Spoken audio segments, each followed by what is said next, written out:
এ মালিক রব, আমার জানতে বড় মনে চায়, কেন গো আপনি আজকে আমাকে অন্ধ করে উঠাইলেন? হাসরের ময়দানে কত মানুষ আপনার নুরানি চেহারার দিকে তাকায়, আর আপনি কেন আমাকে অন্ধ বানায় উঠাইলেন? এবার আমার আল্লাহ ওই অন্ধ মানুষটার দিকে তাকাইয়া তার কথার জবাব দেন। সুবহানাল্লাহ বলেন। আল্লাহ কি জবাব দেন? আল্লাহ বলেন, ক্বালা কাযালিকা আতাতকা আয়াতুনা ফানাসিতাহা ওয়া কাযালিকাল ইয়াউমা তুনসা। আল্লাহ বলেন, গোলাম রে, তোমার কাছে কোরআন গিয়েছিল, তোমার কাছে উলামায়ে কেরাম তাফসীর করে বয়ান করে, খতিব সাহেব বয়ান করেছে, ইমাম সাহেব বয়ান করেছে, মুবাল্লিগগণ তাবলীগ করেছে, নবী রাসূলগণ তোমাদেরকে কোরআন তেলাওয়াত করে শুনিয়েছে। দুনিয়াতে আমার কোরআন দেখার পরও তুমি না দেখার বান করেছিলে। নামাজ পড়তে হয়, না পড়লে গুনাহ হয়, জানতে বুঝতে দেখতে, তারপরও তুমি গুরুত্ব দাও নাই। সুদ হারাম খেলে গুনাহ হয়, তুমি কোরআনের বিধান জানতে তারপরও না শুনে বান করেছো।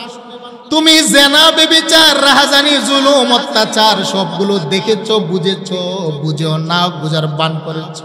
তোমার নয়ন দিয়া দেখেও বান্দা সেদিন অন্ধত্ব তুমি সেজেছিলে, না দেখার বান করেছিলে। গোলাম, তুমি জানতে চেয়েছো তোমাকে কেন অন্ধ বানাইলাম? শোনো, ক্বালা কাযালিকা আতাতকা আয়াতুনা ফানাসিতাহা। আল্লাহ বলেন, আমার কোরআনের আয়াতগুলো তোমার কাছে যাওয়ার পরও তুমি দেখে যেমনি ভাবে অন্ধ সেজেছো, দেখো না। যেমনি ভাবে তুমি চোখ তাকার পরও দুনিয়াতে আমি মালিকের আয়াত আর কোরআন দেখো নাই, আমি আল্লাহ আজকে সেইভাবে তোমাকে অন্ধ বানিয়ে দিলাম। আল্লাহু আকবার বলেন না। দুনিয়াতে চোখ ছিল, চোখ থেকে তো তুমি অন্ধ সেজেছিলে, আমার কোরআন দেখো নাই, কোরআনের বিধান দেখো নাই, অন্ধ ছিলে। তোমার অন্তর অন্ধ ছিল, তোমার বাহ্যিক তোমার চোখ অন্ধ ছিল। আমি আল্লাহ সেই জন্য দুনিয়ার মতোই আজকে হাসরের ময়দানও তোমাকে অন্ধ বানিয়ে দিলাম। মুফাসসিরিনে কেরাম বলেন, আল্লাহ পাক হাসরের ময়দানে অন্ধ বানিয়ে উঠাবেন, আবার তার বিচার করার পরে আবার দুইটা চোখ দিবেন, যেন তার শাস্তিটা সে যেন দেখতে পায়। কথাটা কার? আরেকটু জুড়ে বলেন।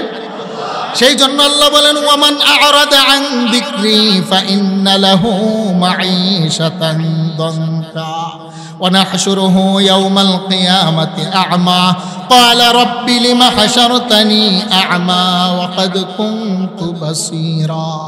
তাহলে যারা কোরআন থেকে, আল্লাহর জিকির থেকে দূরে চলে যায়, তাদের শাস্তি কয়টা বলেন? আরেকটু জুড়ে বলেন, শাস্তি কয়টা? একটা হলো দুনিয়াতে সংকীর্ণ জীবন, আরেকটা হলো হাসরের ময়দানে তারা অন্ধ। তাহলে বলেন, কোরআন থেকে দূরে যাব না কাছে আসবে? আরেকটু জুড়ে বলেন, দূরে না কাছে? যে ব্যক্তি কোরআনের যত কাছে আসবে, কোরআন ধরবে, চুমু দিবে, তেলাওয়াত করবে, তাকিয়ে থাকবে, ব্যক্তি জীবনে প্রতিফলন ঘটাবে, কোরআনের বিধান মানবে। আল্লাহ বলেন, বান্দা, কোরআন মাসে গ্রহণ করার কারণে রমজানের মূল্য দিলাম, কোরআন রাত্রে গ্রহণ করার কারণে লাইলাতুল কদর 1000 মাসের চাইতে উত্তম বানাইলাম। কোরআন মক্কাতে নাজিল হওয়ার কারণে দাম বাড়িয়েছি, মদিনাতে নাজিল হওয়ার কারণে দাম বাড়িয়েছি। আল্লাহ বলেন, আমার কোরআনকে যে মানুষটা গ্রহণ করবে, ওর মর্যাদা আমি আল্লাহ আরশ আযীম থেকে বৃদ্ধি করে দিই। বলেন সুবহানাল্লাহ। একটা ঘটনা কইলে আপনারা বুঝবেন, গভীর মনোযোগ। কিতাবের মধ্যে লিখি, একটা গ্রাম ছিল মুলকে শামের ভিতরে। গ্রামের ভিতরে বাবা কোনো শিক্ষিত মানুষ ছিল না। একটা মানুষ ছিল কাঠকাটুরে, সকালবেলা জঙ্গলে চলে যেতেন কাঠ কাটার জন্য, বিকালবেলা আপন বাড়িতে আসতেন।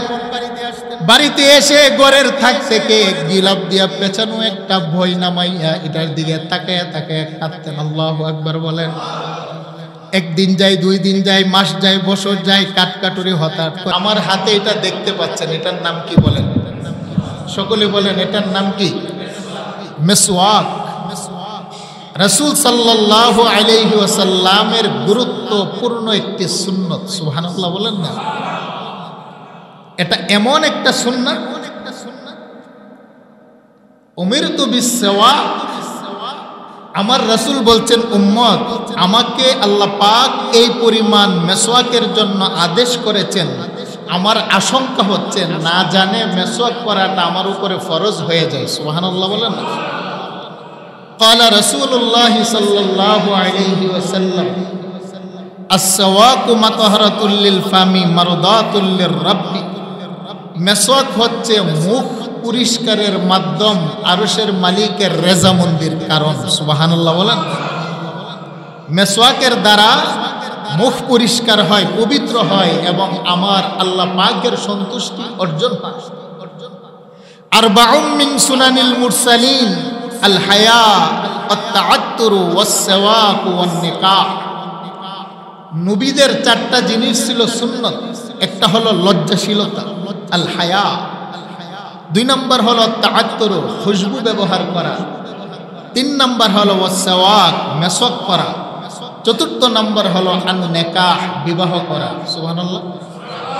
তাহলে বলেন মেসওয়াক করা এটা হলো অত্যন্ত গুরুত্বপূর্ণ একটি সুন্নাত। সাহাবায়ে কেরাম আম্মাজান আয়েশাকে প্রশ্ন করলেন, আম্মাজান আমার রাসূল যখন ঘরে প্রবেশ করেন, আমার রাসূল ঘরে প্রবেশ করে সর্বপ্রথম কোন কাজটা করেন? ক্বালাত বিসওয়াক। আমার আম্মাজান আয়েশা জবাব দিলেন, রহমতের নবী ঘরে প্রবেশ করে প্রথমেই তিনি মেসওয়াক করেন। সুবহানাল্লাহ বলেন। আমার নবী বলেন, উম্মত জিব্রাইল যতবার আমার দরবারে আসতেন ততবারে আমাকে আদেশ করতেন, ইয়া রাসূলুল্লাহ আপনি মেসওয়াক করুন। সুবহানাল্লাহ। আমার উম্মতের যদি কষ্ট না হতো, মনে না করতাম, তাহলে আমি আমার উম্মতের উপর এটা ওয়াজিব করে দিতাম প্রত্যেক নামাজের আগে যেন আমার প্রত্যেকটি উম্মত মেসওয়াক করে। সুবহানাল্লাহ। কেন? মুসনাদে আহমদের মধ্যে হাদিস আসছে, যেই নামাজের উযু মেসওয়াকের সাথে হয় আর যেই নামাজের উযু মেসওয়াক ছাড়া হয়, দুইটার ভিতরে পার্থক্য কি তোমরা জানো? নবী বলেন, যেই ব্যক্তি মেসওয়াক করে, উযু করে নামাজ আদায় করে, তার ওই নামাজটা মেসওয়াকবিহীন নামাজের চাইতে আল্লাহর দরবারে 70 গুণ সওয়াব বেশি। সুবহানাল্লাহ। তাহলে বলেন মেসওয়াকের গুরুত্ব আছে না নাই? আমার নবীজি ইন্তেকালের আগে, আমি আগের জুমায় বলেছিলাম, আম্মাজান আয়েশা রাদিয়াল্লাহু তাআলা আনহার রানের উপরে মাথা মুবারক রাখলেন, রেখে নবী কি জানে তালাশ করতেছে, জবান দিয়ে বলতে পারে না। আম্মাজান আয়েশা বুঝে ফেললেন যে আমার রহমতের নবীর নজর গড়ে থাকের উপরে পড়েছে।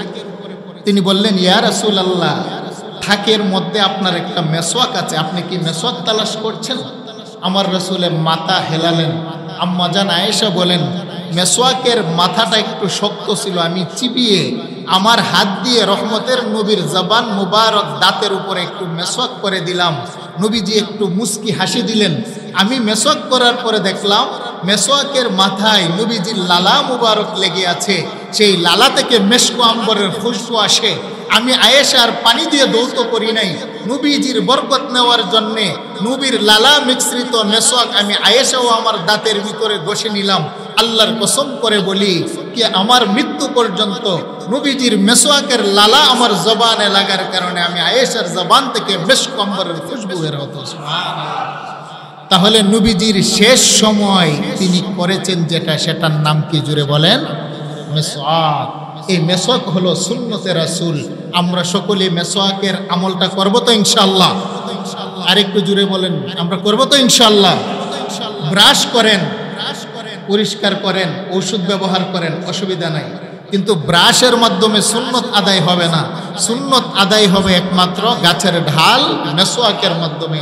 আল্লাহ পাক আমাদেরকে নবীর সুন্নতটা গলার মালা বানানোর তৌফিক দান করেন, বলেন আমিন। নবীজি বলছেন, মান তামাসসাকা বিসুন্নতি ইনদা ফাসাদি উম্মতি ফালাহু আজরুম মিআতা শাহীদ। যেই সময় সমাজের মানুষগুলোর মধ্য থেকে সুন্নত বিলীন হয়ে যাবে, মানুষ কুসংস্কার আর বেদাতের মধ্যে লিপ্ত হবে, ওই সময় যদি আমার উম্মত আমার একটা সুন্নতকে আঁকড়িয়ে ধরে আমল করে, উম্মতরে ঘোষণা দিলাম মিআতা শাহীদ, 100 শহীদের সওয়াব একটা সুন্নতের উপর আমল করার মাধ্যমে আল্লাহ পাক উম্মতকে দান করে দিবেন। সুবহানাল্লাহ। আল্লাহ পাক আমাদেরকে মেসওয়াক নামক সুন্নতটি আমল করার তৌফিক দান করে, সকলে বলেন আমিন। আমি আপনাদের সামনে, আমি এবং আমাদের সম্মানিত খতিব সাহেব ধারাবাহিকভাবে যেহেতু আমরা রবিউল আউয়ালের আলোচনা করেছি, শুনেছেন, قد جاءكم من الله نور وكتاب مبين।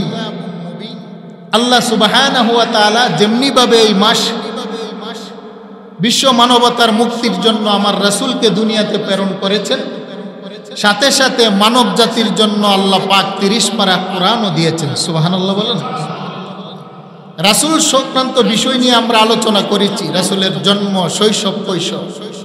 এখন আজকের আমার আলোচনার বিষয় হলো রাসূলের সাথে যে জিনিসটা নিয়ে আসছেন আমাদের জন্য, সেই জিনিসটার নাম কি বলেন? আল্লাহর কোরআন। আল্লাহু আকবার বলেন।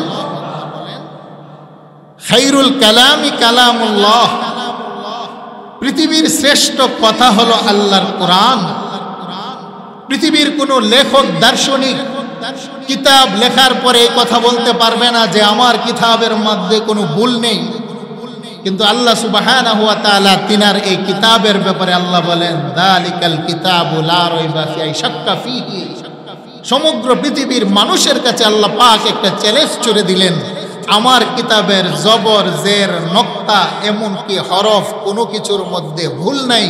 যারাই কোরআনের ভুল তালাশ করতে আসবে তার গোটা জীবনটাই কোরআন ভুল ধরে দিবে। বলেন সুবহানাল্লাহ। বলেন কোরআনের মধ্যে কোনো ভুল আছে?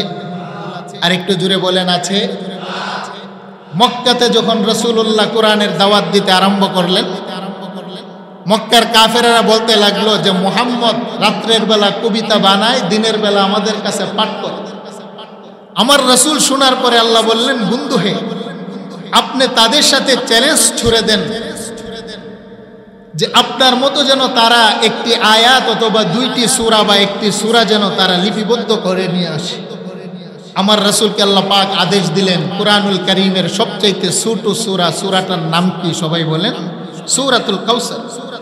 সূরাতুল কাউসারের প্রথম আয়াত উটের চামড়ায় লিখে বাইতুল্লাহর গিলাফের মধ্যে আপনি টাঙিয়ে দেন, আর চ্যালেঞ্জ ছুড়ে দেন মক্কার যত লেখক, গবেষক, দার্শনিক আছে, সূরাতুল কাউসারের দ্বিতীয় অংশটা কি হবে তারা যেন আপনার আয়াতের নিচে যেন লিপিবদ্ধ করে দেয়। সুবহানাল্লাহ বলেন। আমার নবীজি চামড়ার উপরে সূরাতুল কাউসার লিপিবদ্ধ করে তিনি বাইতুল্লাহর গিলাফের মধ্যে টাঙিয়ে দিয়ে বললেন, হে মক্কার দার্শনিকেরা, তোমরা তো বলছো যে কোরআন হলো আমার রচিত, আমার লিখিত, তাহলে আমি একটি আয়াত লিখে দিচ্ছি, তোমরা যদি সাহস হয় এই আয়াতের দ্বিতীয় অংশ কি হবে তোমরা লিপিবদ্ধ করে দাও। দিন যায়, সময় যায়, ঘন্টা যায়, মাস যায়, কিন্তু লেখার মতো সাহস তারা পায় না। সকলে একত্রিত হয়ে রাত্রের গভীর বেলা আয়াতের নিচে একটা আয়াত লিখে দিলেন, লাইসা হাযা কালামুল বাশার। হা হা, আমরা স্বীকৃতি দিলাম এটা কোনো মানব রচিত কথা নয়, এটা হলো মুহাম্মদের খুদা আরশে আজিমের মালিকের কালাম। বলেন সুবহানাল্লাহ। তাহলে এই কোরআন দিলেন কে? আরেকটু জুড়ে বলেন, قد جاءكم رسول من الله কিতাব নূরু ওয়া কিতাবুম মুবিন। একদিকে আল্লাহ দিলেন আমাদেরকে নবী, আরেকদিকে দিলেন আল্লাহ আমাদেরকে কিতাব। এই কুরআনুল কারীমকে মানব জাতির কাছে আল্লাহ দেওয়ার পূর্বে আল্লাহ পাক কোরআনটা দেওয়ার জন্য প্রস্তাব রেখেছিলেন আকাশের কাছে। সুবহানাল্লাহ বলেন না। আল্লাহ বললেন, হে আমার 7টি আকাশ, আমি তোমাদের কাছে আমানত রাখতে চাই। আকাশ বলল, আল্লাহ আমরা অপারগ। আল্লাহ তখন জমিনকে বললেন, তোমাদের কাছে 7 জমিন আমি আমার আমানত কোরআন রাখতে চাই। জমিন বলল, আল্লাহ আমরা অপারগ। আল্লাহ পৃথিবীর বড় বড় পাহাড়গুলার কাছে আল্লাহর কোরআনকে আমানত স্বরূপ রাখতে চাইলেন। পাহাড় বললেন, আল্লাহ আমরা অপারগ, আমাদের পক্ষে সম্ভব নয়। আল্লাহ বলেন, 7টি আকাশ আমার কোরআনকে গ্রহণ করে নাই, 7টি জমিন আমি আল্লাহর কালামকে গ্রহণ করে নাই, পৃথিবীর পাহাড়গুলো আমি আল্লাহর কালামকে গ্রহণ করে নাই। আল্লাহ বলেন, আমি কোরআনকে গ্রহণ করেছে আমার গোলাম দুর্বল মানুষগুলো। বলেন সুবহানাল্লাহ। এই কথাটা আল্লাহ সুবহানাহু ওয়া তাআলা সূরাতুল আহজাবের 72 নম্বর আয়াতের ভিতরে এই কথাটা আল্লাহ উল্লেখ করেছেন। সুবহানাল্লাহ বললেন না? আল্লাহ কি বলেন? আল্লাহ বলেন, ইন্না আরাদনাল আমানাতা আলাস সামাওয়াতি ওয়াল আরদি ওয়াল জিবাল। আল্লাহু আকবার। আল্লাহ বলেন, বন্ধু আপনি জানিয়ে দেন মানব জাতির উপরে আমি আল্লাহ কোরআন অবতীর্ণ করার পূর্বে কোরআনটাকে আমি আল্লাহ 7টি আকাশের কাছে রাখতে চেয়েছিলাম। ইন্না আরাদনাল আমানাতা আলাস সামাওয়াতি ওয়াল আরদি ওয়াল জিবাল। আল্লাহ বলেন বন্ধু 7টি আকাশের কাছে আমি আল্লাহ আমার আমানত রাখতে চেয়েছিলাম, আকাশ বলল মালিক আমি অপারগ। আল্লাহ বলেন ওয়াল আরদি, বিশাল বিস্তীর্ণ জমিনের কাছে আমি আল্লাহ আমার আমানত রাখতে চাইলাম, জমিন বলল মালিক আমরা অপারগ। আল্লাহ বলেন ওয়াল জিবাল, পৃথিবীর পাহাড়গুলোর কাছে আমি আল্লাহ আমার আমানত কোরআন রাখতে চাইলাম, পাহাড়গুলো বলল মালিক অপারগ। আল্লাহ বলেন নবী শুধু অপারগই নয়, যদি আমি আল্লাহ দায়িত্ব দিয়ে পাহাড়ের উপরে কোরআন যদি নাজিল করে দিতাম বন্ধু হে, আপনি লক্ষ্য করে দেখতেন কোরআনের ভারে ওজনে পাহাড়গুলো পর্যন্ত রেজা রেজা হয়ে যেত। লাউ আনজালনা আলা জাবালিন লারাআইতাহু খাশিআম মুতাসাদ্দিআম মিন খাশিয়াতিল্লাহ। আল্লাহ বলেন বন্ধু আমি মালিক যদি দায়িত্ব নিয়ে পাহাড়ের উপরে কোরআন যদি অবতীর্ণ করে দিতাম, ইয়া রাসূলুল্লাহ লক্ষ্য করে দেখতেন পাথরের বড় বড় পাহাড়গুলো কোরআনের ওজনে জাররা জাররা হয়ে যেত। আল্লাহু আকবার। আল্লাহ বলেন পাহাড়ের উপরে দেই নাই, পাহাড় গ্রহণ করে নাই, বরদাস্ত গ্রহণ করতে পারবে না অপারগ। জমিন ওজন বরদাস্ত করতে পারবে না অপারগ, আকাশগুলা বরদাস্ত করতে পারবে না অপারগ। অথচ আমার আল্লাহ আকাশগুলাকে সবচাইতে বড় মজবুত করে সৃষ্টি করেছেন। সুবহানাল্লাহ। অবানাইনা ফাওকাকুম সাবআন শিদাদা। আল্লাহ বলেন 7টি আকাশকে আমি আল্লাহ বড় শাদীদ মজবুত করে বানাইলাম। আমার আল্লাহ যাকে শাদীদ বলেন, শক্ত বলেন, সেটা অবশ্যই মজবুত। আল্লাহ বলেন এত মজবুত আকাশ বানানোর পরেও মজবুত আকাশ আমি মালিকের কোরআনকে গ্রহণ করে নাই। ইন্না আরাদনাল আমানাতা আলাস সামাওয়াতি ওয়াল আরদি ওয়াল জিবাল فأبين أن يحملنها وأشفقن منها وحملها الإنسان إنه كان ظلوما جهولا।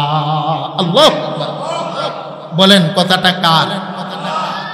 আল্লাহ বলেন মানুষ এই কোরআন গ্রহণ করলেন, সেই জন্য লক্ষ্য করে দেখবেন আমাদের মসজিদের পাশে একটি মাদ্রাসা আছে বাবা, মাদ্রাসার 6 বছর 5 বছর 7 বছরের বাচ্চা, এখনো বাচ্চাগুলা ডান বাম সাদা কালো ভালো করে চিনে না, এখনো বাচ্চাগুলো বালেগ হয় নাই, কারণ 15 বছর বয়স হলে একটা ছেলে পূর্ণাঙ্গ বালেগ হয়। 6 বছরের বাচ্চাটা এখনো দুনিয়ার হিসাব নিকাশ ভালো করে বুঝে না, কিন্তু সকালবেলা ফজরের সময় 3টা বাজে উঠে ঠান্ডা পানি দিয়ে উজু করে মালিকের কোরআনকে চুমু খা, সিনার মধ্যে জড়াইয়া চোখের ভিতরে মিটি মিটি ঘুম নিয়ে যখন বিসমিল্লাহ বলে তেলাওয়াত করতে আরম্ভ করে, আল্লাহ বলেন গোলাম রে, ওই বান্দার সিনাটা যদি তুমি চিরো পারো একটা কালো অক্ষর তুমি খুঁজে পাবে না। বান্দা যখন বিসমিল্লাহ বলে তেলাওয়াত আরম্ভ করে 5 বছরের বাচ্চার সিনাটার যোগাযোগ আমার আরশের আউজিমের সাথে হয়ে যায়। আরেকটু জোরে বলেন আল্লাহু আকবার। রাত যায়, দিন যায়, সময় যায়, ঘন্টা যায়, মাস যায়, বছর যায়, আল্লাহ বলেন আমার আরশে আউজিম লৌহে মাহফুজ থেকে ছোট্ট ছোট্ট বাচ্চার সিনাটার ভিতরে আমি আল্লাহ ধীরে ধীরে ধীরে ধীরে আমার কোরআনটাকে আমানত করি। অথচ বাচ্চার সিনাটা ফাড়লে ছিঁড়লে দেখা যাবে না, ধরা যাবে না, ছাওয়া যাবে না। আল্লাহ বলেন দুর্বল 5 বছর 6 বছরের বাচ্চা আমি মালিকের 30 পারা কোরআনকে সে বরদাস্ত করে নিয়েছে। আল্লাহু আকবার।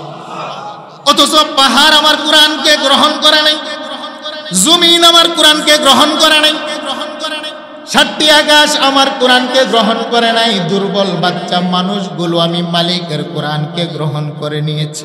সেই জন্য আল্লাহ বলেন গোটা জগতের আকাশ জমিন পাহাড়ের চাইতে আমার মানব জাতির মর্যাদা আমার কাছে বেশি।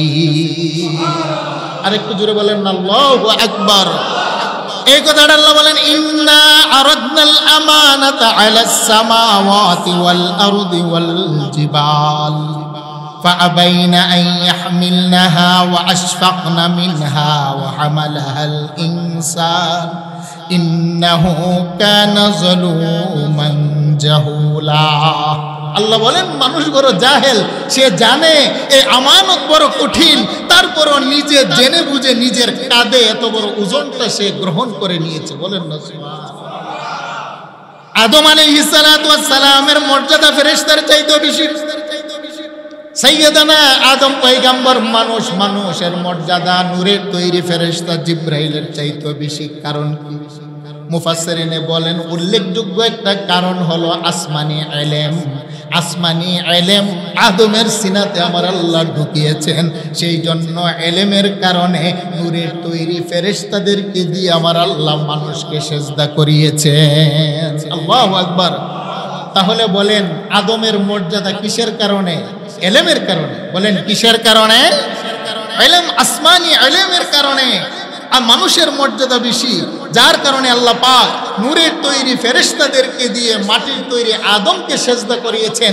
অনেকগুলো কারণের ভিতরে উল্লেখযোগ্য একটি কারণ মুফাসসিরিনে কেরাম উল্লেখ করেছেন, আদমকে আল্লাহ পাক আসমানি ইলম দিয়েছিলেন। বলেন সুবহানাল্লাহ। সেই জন্য সম্মানিত হাজিরিন, আল্লাহর কোরআন হলো আমাদের কাছে আমানত। আমরা তো কোরআন পেয়েছি বড় সহজে, সেই জন্য কোরআনের মর্ম বুঝি না, কোরআনের গুরুত্ব বুঝি না বাবা। কিন্তু এই কোরআনকে জমিনের ভিতরে প্রতিষ্ঠা করার জন্য রহমতের নবী নিজের ধাত ভেঙেছেন। আল্লাহু আকবার বলেন। এই কোরআনকে পৃথিবীর মধ্যে প্রচার করার জন্য, এই কোরআনকে মানুষের কাছে পৌঁছানোর জন্য, আল্লাহর কালামের আমানত মানব জাতির কাছে পৌঁছিয়ে দেওয়ার জন্য রহমতের নবী দাঁত শহীদ করেছেন। আমার নবী দেহ থেকে রক্ত ঝরিয়েছেন।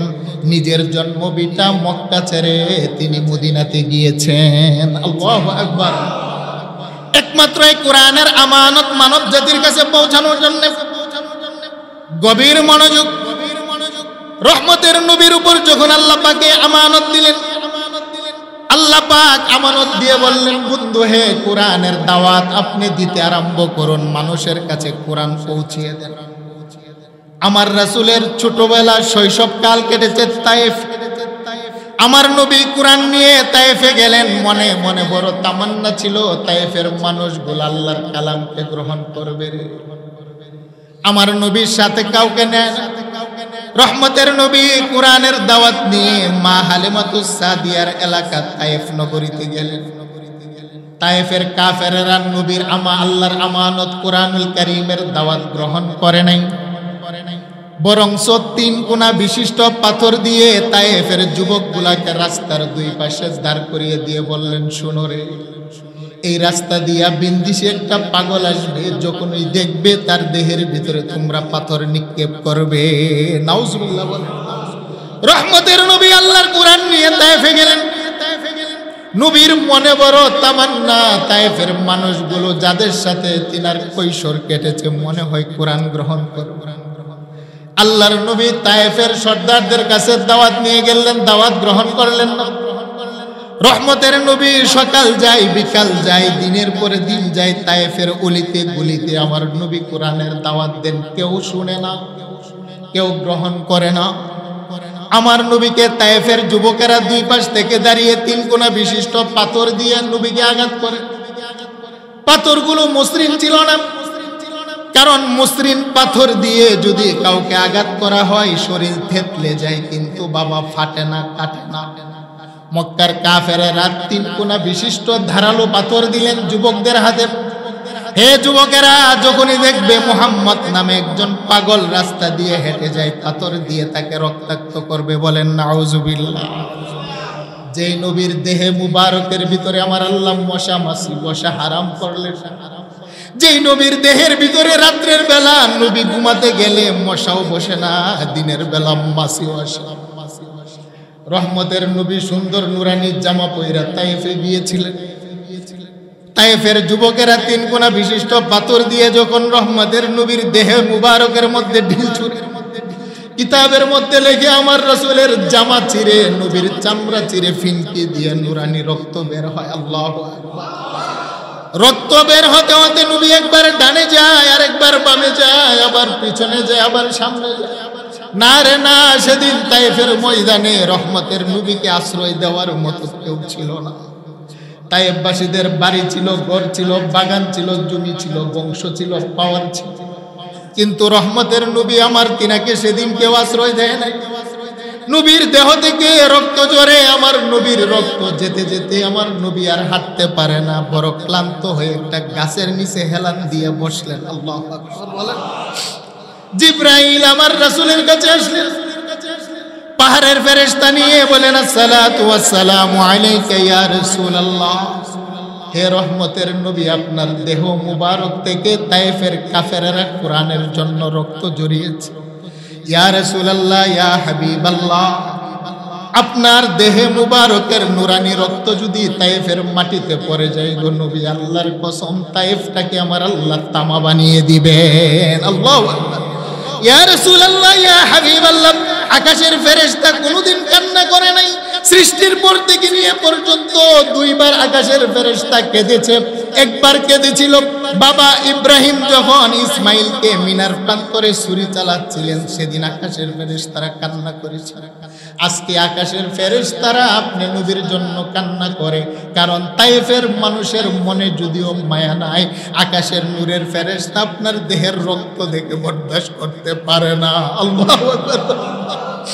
আকাশের ফেরেশতারা আল্লাহর দরবারে কাঁদে, ইয়া রাসূলুল্লাহ, আমি পাহাড়ের ফেরেশতা নিয়ে আসলাম, আপনি অনুমতি দেন যদি পাহাড়গুলো তুলে তায়েফের মানুষগুলোকে ধ্বংস করে দেন।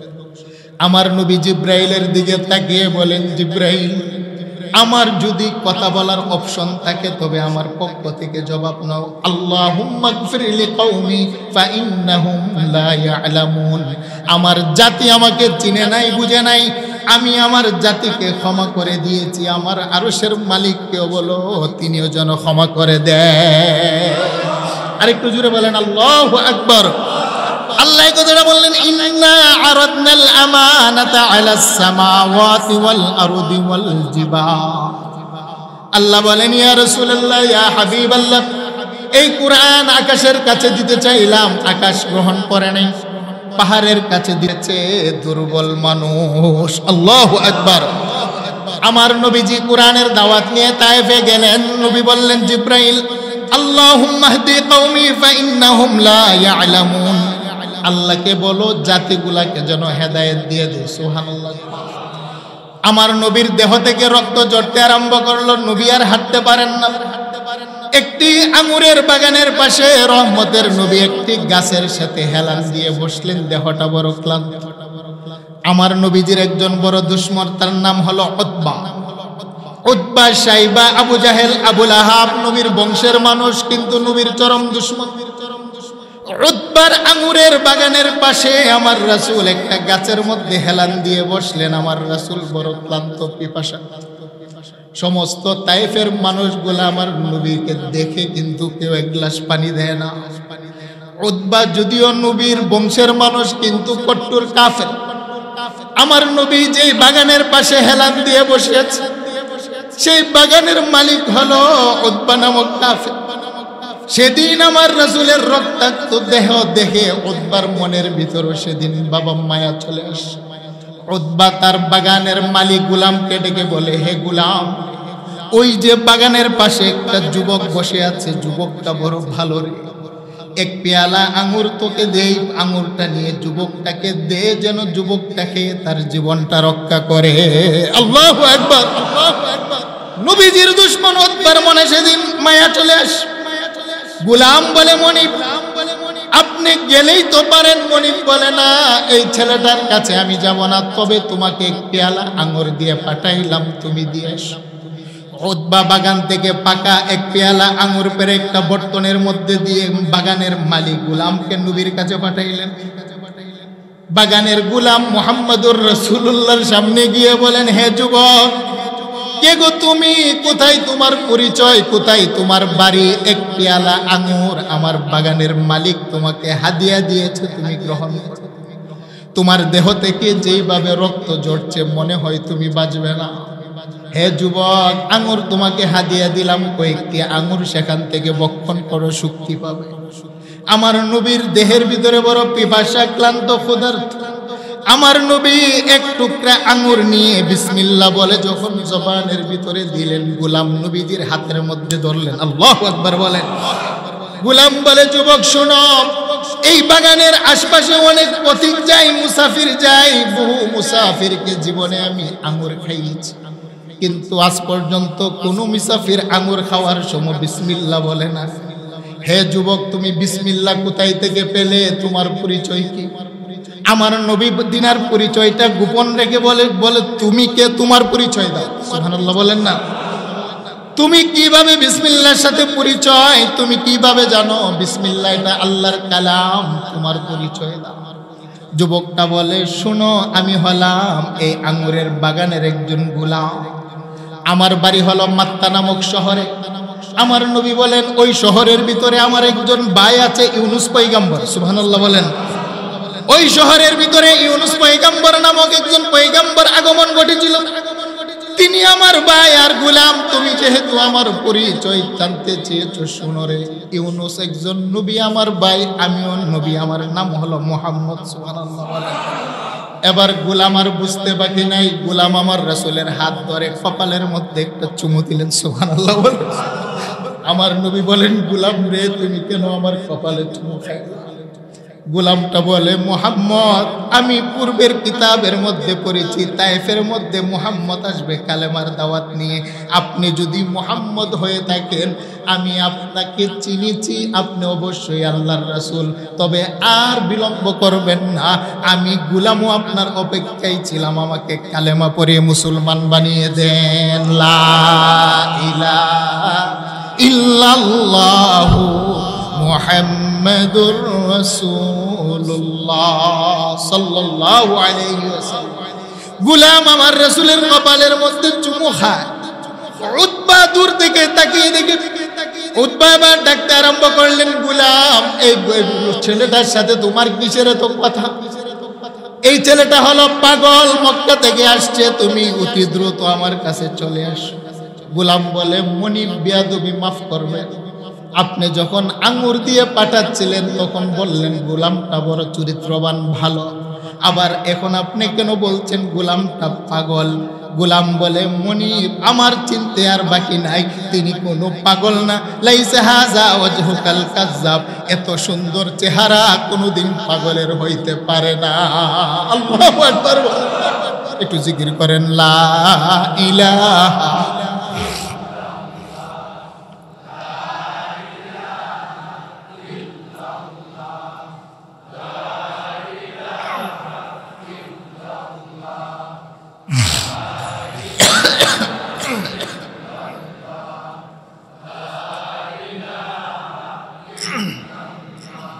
লা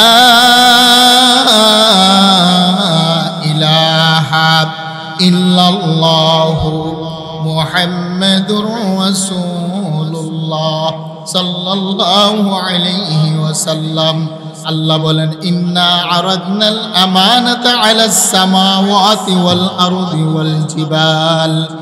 ওয়াল জিবালি ফাআবাইনা আন ইয়াহমিলনাহা ওয়া আশফাকনা মিনহা ওয়া হামালাহাল ইনসান ইন্নাহু কানা যালুমান জাহুলা। কার কথা? আরেকটু জোরে বলেন, কার কথা? এই কোরআন আমার রাসূলের উপরে আল্লাহ অবতীর্ণ করেছেন, মানব জাতির উপরে আমানত দিয়েছেন। আমার আর আপনার কাছে আজকে কোরআনের মূল্য নাই, কিন্তু এই কোরআনের বাণী আমাদের কাছে পৌঁছাতে গিয়ে তায়েফের ময়দানে আমার রাসূলের দেহের রক্ত জড়িয়েছে। বলেন ঠিক না বেটি? শুধু তায়েফ নয়, আমার রাসূল যখন এই কোরআনের দাওয়াত নিয়ে মক্কার অলিতে গুলিতে যেতেন, মক্কার কাফেররা তাদের স্ত্রীকে রাত্রের বেলা বলে রাখতেন যে তোমরা ঘর ঝাড়ু দিয়ে ময়লাগুলো জমা করে ছাদের উপরে দাঁড়িয়ে থাকবে। মুহাম্মদ যখন কোরআনের বাণী নিয়ে আমাদের উলিতে গুলিতে আসবে, ছাদের উপর থেকে মুহাম্মদের মাথার উপরে ছুঁড়ে মারবে। নাউজুবিল্লাহ বলেন। আমার রহমতের নবী যখন কোরআন নিয়ে মক্কার অলিতে গুলিতে যেতেন, সিরাত ইবনে হিশামের মধ্যে লেখে, মক্কার উম্মে জামিলা নবীজের আপন চাচি আবু লাহাবের বিবি, সে রাস্তার মধ্যে কাটা পুঁতে রাইখা ঘরের মহিলাগুলো নিয়ে ছাদের উপরে দাঁড়িয়ে থাকতেন।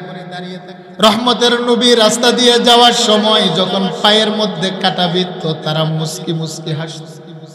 আমার নবীজির দেহ মুবারকের উপরে ময়লা কাচরা আবর্জনা দুর্গন্ধযুক্ত জিনিসগুলো নবীজির দেহের উপরে ছুঁড়ে মারত। দরজার জানালা খুলে আমার রাসূলের সুন্দর চেহারার উপরে তারা থুথু দিত।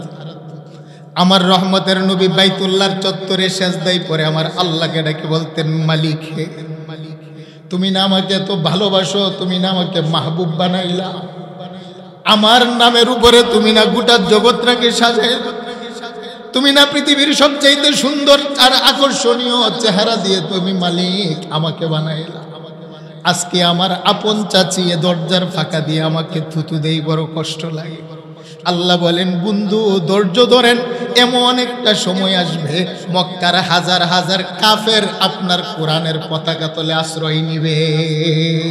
ইদা জাআ নাসরুল্লাহি ওয়াল ফাত ورأيت الناس يدخلون في دين الله أفواجا فسبح بحمد ربك واستغفر إنه كان توابا الله أكبر বলেন কি বলেন মক্কার কাফেররা আসছেনি আল্লাহ বলেন বন্ধু আপনি ধৈর্য হারাবেন না আপনার চেহারার মধ্যে মক্কার কাফেররা থুতু দেয় আমি আল্লাহর বড় কষ্ট লাগে বড় মায়া লাগে বন্ধু তবে আমি আল্লাহর আমানত পৃথিবীর মধ্যে ছড়িয়ে দেওয়ার জন্য কষ্ট করতে হয় হে বন্ধু এমন একটা সময় আসবে যারা আপনাকে কষ্ট দেয় তারাই আপনার কালিমার পতাকা তলে আসবে বলেন সুবহানাল্লাহ আমার নবী সারা দিন কোরআনের দাওয়াত দিতেন সন্ধ্যাবেলা আমার রাসূল বাইতুল্লাহর চত্বরে গিয়ে সেজদায় পড়ে পড়ে আমার মালিকের সাথে যখন কথা বলতেন আবু জাহাল আবু লাহাব উতবা শাইবা মক্কার যুবকদেরকে বলতো শুনো না কাবার চত্বরের বাহিরে মরা উটের নারী বুড়ি পড়ে আছে কে আচরে এমন টাগরা যুবক মুহাম্মাদের গর্দানের উপরে সেজদারত অবস্থায় কারা আছো মরা উটের পচা দুর্গন্ধ বুড়ি চেপে দিবে আমার নবী লম্বা সময় সেজদায় পড়ে আল্লাহর সাথে কথা বলতেন কান্না করতেন নবীজির মা নাই বাপ নাই বন্ধু নাই ভাই নাই চাচা নাই আপনজন কেউ নাই নবীজি যে মনের দুঃখের কথা বলবেন সেই সাথীও নাই তাই সেজদায় পড়ে আমার মালিকের সাথে নবী চুপে চুপে কথা বলেন দীর্ঘ সময় মক্কার আবু জাহেল আবু লাহাবের দলেরা উটের নারী বুড়ি রহমতের নবীর গর্দানে চাপিয়ে আমার নবীজি মাথা নাড়াতে পারে না মাজাও সোজা করতে পারে না ছোট্ট মেয়ে ফাতেমা দূর থেকে লক্ষ্য করে দেখে আমার আব্বা মাথা উঠাতে পারে না ছোট্ট মেয়ে ফাতেমা নারী বুড়ির ঠানে সেও সরাতে পারে না আর মক্কার চত্বরের মধ্যে দাঁড়াইয়া ফাতেমা দুই হাত উপর করে বলে হে মক্কার লোকেরা আমার বাবাকে না তোমরা আল আমিন উপাধি দিয়েছো আমার বাবা না রহমতের নবী আমার বাবার কাছে না তোমরা আমানত রাখো তোমরাই তো আমার বাবাকে স্বীকৃতি দিলে আমার বাবা হলে রহমাতুল লিল আলামিন কেন রে আমার বাবার কি অপরাধ মক্কার কাফেররা কেন মরা উটের বুড়ি আমার বাবার কাঁধে চাপা আল্লাহু আকবার ফাতেমা বড় কষ্ট করে উটের বুড়িগুলো সরিয়ে রহমতের নবীকে হাত দিয়ে ধরে আপন ঘরে যাইত খাদিজাতুল কুবরা দরজার পাশে পেয়ালা ঠান্ডা পানি নিয়ে দাঁড়াইয়া রহমতের নবী যাওয়ার পরে কাপড়ের আঁচল দিয়ে নবীজির চেহারা মুবারক আল্লাহু আকবার বলেন আর আমার নবীকে সান্ত্বনা দিতেন ইয়া রাসূলুল্লাহ ইয়া হাবিবাল্লাহ আপনি ধ্বংস হবেন না হালাক হবেন না বরবাদ হবেন না ধৈর্য ধারণ করুন কারণ আপনি এতিমকে সাহায্য করেন অসহায়কে আশ্রয় দেন অনাথের মুখে আপনি খাবার দেন ইয়া রাসূলুল্লাহ আপনি ধৈর্য ধরুন আমার নবীজির স্ত্রী আম্মা জান খাদিজাতুল কুবরা আমার রাসূলকে যখন সান্ত্বনার বাণী শোনাতেন আল্লাহ পাক খাদিজাতুল কুবরাকে জিবরাইলকে দিয়ে সালাম জানিয়ে বলেন ইয়া রাসূলুল্লাহ আজকে কোরআনের জন্য খাদিজা নিজেও ধৈর্য ধারণ করে আপনাকে সান্ত্বনা দেয় আমি আল্লাহ স্বয়ং আরশ আযীম থেকে কোরআনের মহব্বতে খাদিজাকেও সালাম একটু জোরে বলেন আল্লাহু আকবার সামাওয়াতি ওয়াল আরদি ওয়াল জিবাল فأبين أن يحملنها وأشفقن منها وحملها الإنسان إنه كان ظلوما جهولا বলেন এই কোরআন কার বাণী আরেকটু জোরে বলেন কার বাণী আল্লাহর বাণী কোরআনের জন্য আমার রাসূল দেহ থেকে রক্ত জড়িয়েছেন আমার রাসূল সেজদারত অবস্থায় উটের ভুঁড়ি বহন করেছেন। আমার রাসূল এই কোরআনের জন্য যখন মক্কাতে দাওয়াত দিতে দিতে আরম্ভ করলেন, 13টি বছর মক্কার কাফেররা তো নবীর দাওয়াত গ্রহণই করেনি, অত্যাচার শুরু আরম্ভ করলেন। আল্লাহ পাক আরশ আজিম থেকে ডাক দিয়ে বলেন, বন্ধু এখন আর আপনি মক্কাতে থাকার মতো অনুকূল পরিবেশ আপনার নাই। যে কোনো মুহূর্তে আমি আল্লাহ আদেশ করলে আপনি মক্কা ছেড়ে মদিনাতে হিজরত করবেন। আল্লাহু আকবার বলেন। আল্লাহর পক্ষ থেকে যখন মুহাম্মদুর রাসূলুল্লাহ এই কথা শুনলেন, আমার নবী আর কারো সাথে শেয়ার করলেন না। নবীজির প্রিয় সাহাবী আবু বকর সিদ্দিককে ডেকে বললেন, আবু বকর মক্কাতে আর থাকা যাবে না, মক্কার মানুষগুলো আমার জন্য বড় পর হয়ে গেল। হে আবু বকর তুমি প্রস্তুত থাকবা, হয়তো আল্লাহর পক্ষ থেকে ইশারা হলে আমি মদিনার দিকে রওনা করব, আর আমার সফরের সাথী হবে একমাত্র তুমি আবু বকর। আল্লাহু আকবার। আল্লাহর পক্ষ থেকে ইশারা হলো, রাত্রের বেলা আমার নবী মক্কা ছেড়ে মদিনা যাবেন। আবু বকরের বাড়িতে গিয়ে সাথে আবু বকরকে নিলেন। আমার নবী গাড়ে চড়ে গেলেন। বিশাল বড় ইতিহাস। পাহাড়ের উপর থেকে দাঁড়াইয়া যখন মক্কার সীমানা ছেড়ে রহমতের নবী মদিনায় চলে যাবেন, কিতাবের মধ্যে লেখে রহমতের নবী পাহাড়ের উপরে দাঁড়াইয়া মক্কার দিকে তাকাইয়া কাঁদে। আল্লাহু আকবার বলে। আমার নবী পাহাড়ের উপরে দাঁড়িয়ে বাইতুল্লাহর কাবার দিকে তাকাইয়া চোখের পানি ফেলে ফেলে নবী কাঁদে। আবু বকর বলে, ইয়া রাসূলুল্লাহ আপনি কি জন্ম পিতার জন্য মায়া লাগে, আপনি কেন কাঁদেন কোন নবী? আমার নবী কাবাকে উদ্দেশ্য করে বলেন, হেরে কাবা, মনে বড় তামান্না ছিল তোমার খেদমত করব। আমার জীবনের শৈশব কৈশোর যৌবন কাল তোমার উলিতে কুলিতে কেটেছে। হেরে কাবা, মক্কার আপন মানুষগুলো আজকে কোরআনের জন্য আমাকে থাকতে দিল না। আল্লাহ বলেন, বন্ধু আপনার চোখের পানি আমার বরদাস্ত হয় না। আজকে আপনি মক্কা ছেড়ে দুশমনদের যন্ত্রণায় 2 জন মাত্র মদিনার দিকে যাচ্ছেন। বন্ধু ওয়াদা করলাম অল্প কিছু দিনের ভিতরেই 10,000 মানুষ নিয়ে মক্কাতে প্রবেশ করবে। আল্লাহু আকবার বলেন। আর একটু জোরে বলেন আল্লাহু আকবার। বলেন আমার রাসূলকে সে মক্কা বিজয়ের পতাকা কোরআনের দাওয়াত দিতে গিয়ে যে কষ্ট পেয়েছেন, ধৈর্য ধরার কারণে আল্লাহ দিয়েছেন কিনা? আরেকটু জোরে বলেন দিয়েছেন কিনা? একটু জিকির করেন লা ইলাহা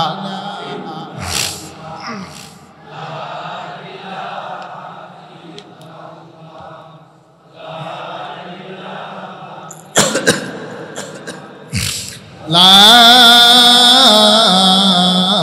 ইলাহা ইল্লাল্লাহু মুহাম্মাদুর রাসূলুল্লাহ সাল্লাল্লাহু আলাইহি ওয়াসাল্লাম। বলেন আল্লাহু আকবার। তাহলে এই কোরআনের সাথে আমাদের সম্পর্ক রাখা দরকার আছে না নাই? আমরা কোরআন পেয়েছি, কিন্তু আমরা কত কষ্ট করে যে কোরআন আমাদের কাছ পর্যন্ত আসছে আমরা কিন্তু সেটা জানি।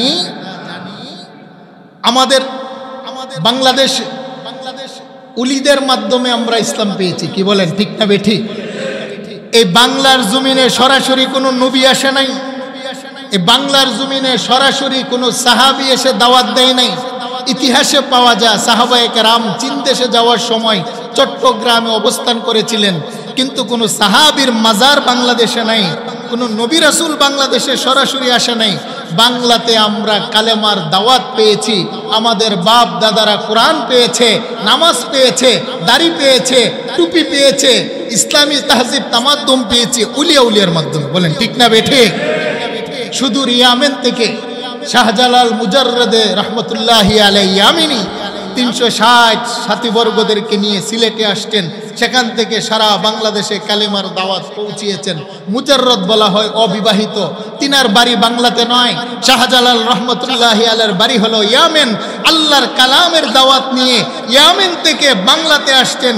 তিনার যৌবন কালটা কোরআনের জন্য বিলিয়ে দিয়েছেন, তিনি বিবাহ করার সুযোগ পর্যন্ত পাননি। আল্লাহু আকবার বলেন না? সেই জন্য কথার প্রসঙ্গে আরেকটা কথা আসছে, আমরা আল্লাহর ওলিদেরকে মানি কি মানি না? আরেকটু জুড়ে বলেন মানি কি মানি না? হ্যাঁ, আল্লাহর ওলিরা পৃথিবীতে আছে বিদায় এখনো পৃথিবীটা টিকে আছে। বলেন ঠিক না বেটে? আমি আর আপনি যে পরিমাণ পাপ করি, নাফরমানি করি, জুলুম করি, অত্যাচার অবিচার করি, একমাত্র ওলিদের বরকতে উলিগণ এই জমিনের নিচে আছে বিদায় আমার আল্লাহ এখনো জমিনটাকে টিকিয়ে রেখেছেন। বলেন না আল্লাহু আকবার। আল্লাহর ওলিদেরকে মানতে হবে। বলেন ঠিক না বেঠিক? প্রকৃতপক্ষে যারা আল্লাহর ওলি তাদের মাজার কবর জিয়ারত করা এটা হলো সুন্নত। কিন্তু উলি নামের যারা বন্ড মাজার ব্যবসায়ী তাদের সাথে ইসলামের কোনো সম্পর্ক আরেকটু জুড়ে বলেন আছে? গাজা বাবা, ল্যাংটা বাবা, বদনা বাবা, জট বাবা, লালসালু বাবা তাদের সাথে ইসলামের কোনো সম্পর্ক। বর্তমানে মাজার হলো জমজমাট ব্যবসা। বলেন ঠিক না বেঠিক? যারা আল্লাহর ওলিদের দরগা আছে অর্থাৎ কবর আছে সেগুলোকে আমরা হাজারবার সালাম জানাই, আমরা জিয়ারত করি, সম্মান করি। কিন্তু বর্তমানে উলির নাম দিয়ে, মাজারের নাম দিয়ে, বেলায়েত আর মারিফতের নাম দিয়ে যে সমস্ত দরগা, দুর্গা, মাজার আর আস্তানার ভিতরে বর্তমানে বাউল গান একতারা দুতারা সেতারা হয়, এর সাথে না আছে কোরআনের সম্পর্ক, এর সাথে না আছে রাসূলের সম্পর্ক, এর সাথে না আছে তরিকতের সম্পর্ক, এর সাথে না আছে মারিফতের সম্পর্ক। সবগুলো হলো ভ্রান্ত, প্রতবষ্ট, বেদাত, শিরিক, কুফর। এর সাথে কোনো ইসলামের সম্পর্ক আছে? আরেকটু জুড়ে বলেন আছে? বর্তমানে বাংলাদেশে অনেক মাজারে আগুন দেওয়া হচ্ছে, আমরা তার তীব্র প্রতিবাদ করছি। বলেন ঠিক না বেঠিক? আগুন দিবেন কেন? পীরের আস্তানা ভাঙবেন কেন? মামলা করেন। দেশের আইনের প্রতি আমরা শ্রদ্ধাশীল। আইন আছে, প্রশাসন আছে, তাদেরকে গ্রেফতার করবে, শাস্তি দিবে। কি বলেন ঠিক না বেঠিক? সিলগালা করবে, বন্ধ করবে, আমরা সেটা চাই।